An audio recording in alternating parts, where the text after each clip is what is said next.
welcome to Halo Heart. My name is Niti and I'm a dating and relationship building coach. Today, I want to talk to you about desire. And I find desire something important to talk about because if we don't know what we desire, then we aren't gonna get it. If you know anything about manifestation, you've probably heard that clarity is a big deal. You really need to be clear on what you want, quite specific even, and envision that for yourself. But the reason I want to talk to you about desire is because I've been seeing a lot of shame around desire. I've seen people not fully embrace their desires. Um, Whether it is wanting a relationship, wanting to be single, wanting a specific need to be met going into a relationship, um, all sorts of things, really. Um, we got to be able to bring our desires to the surface. We got to let go of the shame, not let these desires remain suppressed, and actually bring them to the surface. It's okay to say that I want a partner who doesn't have debt because I don't want to be taken on that financial stress in my life. It's okay to say that um, I'm someone who wants to be financially independent and not depend on my partner. It's okay to say that I want to financially depend on my partner. It's okay to say that I want to raise kids. I don't want to raise kids. I'm someone who is big on receiving gifts and physical touch, whatever your love language is, for example. That is a desire that can also not be communicated if the desire is suppressed. And once we let go of the shame around what we really want, is when we can actually begin to create space for it and call it into our lives. For example, if you truly accept that you do want a partner and single life is great, but deep down you do desire a partner and you're not willing to keep this desire suppressed anymore, it is something you do want to work towards. Embracing that desire, letting go of the shame, will then allow you to talk about it more, talk about it confidently.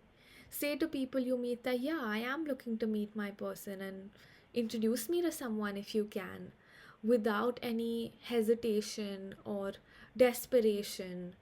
It is going to be reflected in the way you act, the way you attract what you desire. It's going to make it a lot easier when you don't have shame around the desire holding you back.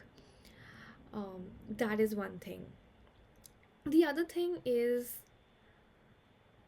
not taking on others' desires. Now, whatever desire there is that isn't coming from someone else, you can be sure is yours. But a lot of the times, what happens is if our parents want something for us, or any of our loved ones, or people who have expectations from us, um, desire something for us, like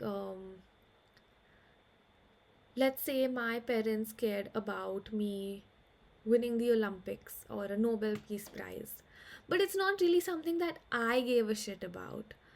um, it wouldn't really be an authentic desire for me to be working towards if I was doing it to fulfill someone else's desire. So when you are working towards something, when there is a desire, just make sure to check that it is yours and not a borrowed desire, because it's easy for reflected desires from other people come on to us and we take them on as our own.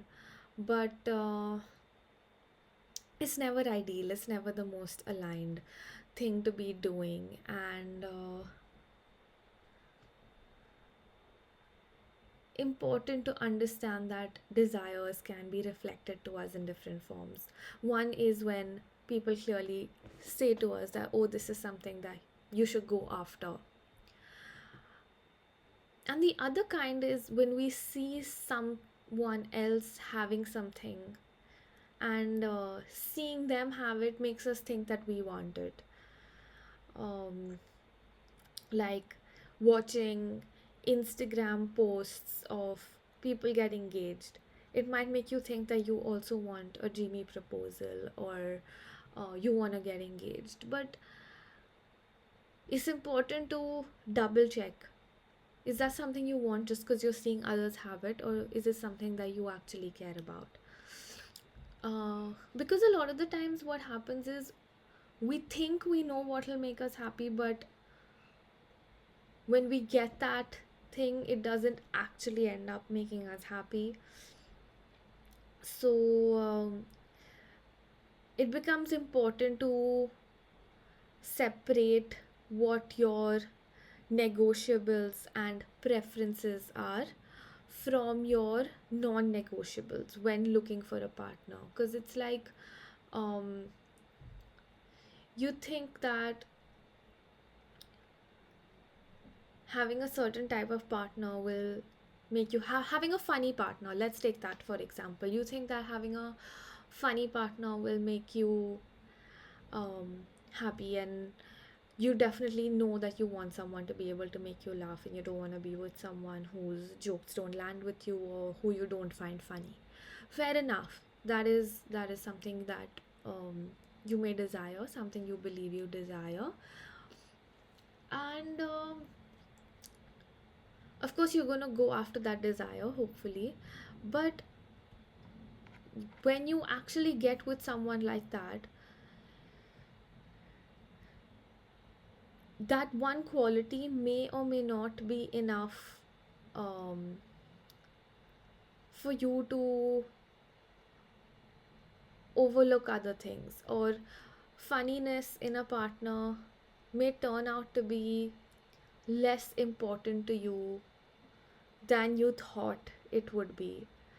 um, you may realize that there are other qualities that are more important to look out for. um, and what I'm trying to say is, make sure you're not being too rigid with something that could potentially not make you as happy as you think it might. If you've ever bought something and immediately regretted it, or if you've ordered something online and then when it's arrived it's not as cool as you thought it would be, you know what I'm talking about. You think you know what will make you happy. You think that buying something or getting something will make you happy, but then it doesn't. uh, or it makes you less happy than you thought it would. It's not like it doesn't make you happy at all. But this is the other tricky bit about desire that was important for me to mention. Desires are a tricky thing, a beautiful thing, um, something to really be embraced, something that we really don't want to be shaming ourselves for. Um, it's okay to say to your partner in a relationship, give me a hug. Um, for example, it's like that becomes also part of being able to communicate and express your desires. But the core of it is being able to embrace your desire and believe that you are worthy of it. um, but yeah, can't sit here and tell you all the things that you should be looking for in a partner, or the things that will make you happy. There's no one formula to it. It's all very unique to each individual. Each individual's desires are unique, and that's why we shouldn't be influenced by each other's desires. That's why we really need to tune into ourselves to understand what do we desire from life, um, and not follow any path that doesn't get us to where we want to be, or doesn't end up fulfilling us in the way that we'd like. And if anyone wants to work with me, explore one on one work to create their healthy relationship, I will drop a link in the description for you to be able to contact me, book a call with me, and I will look forward to chatting with you.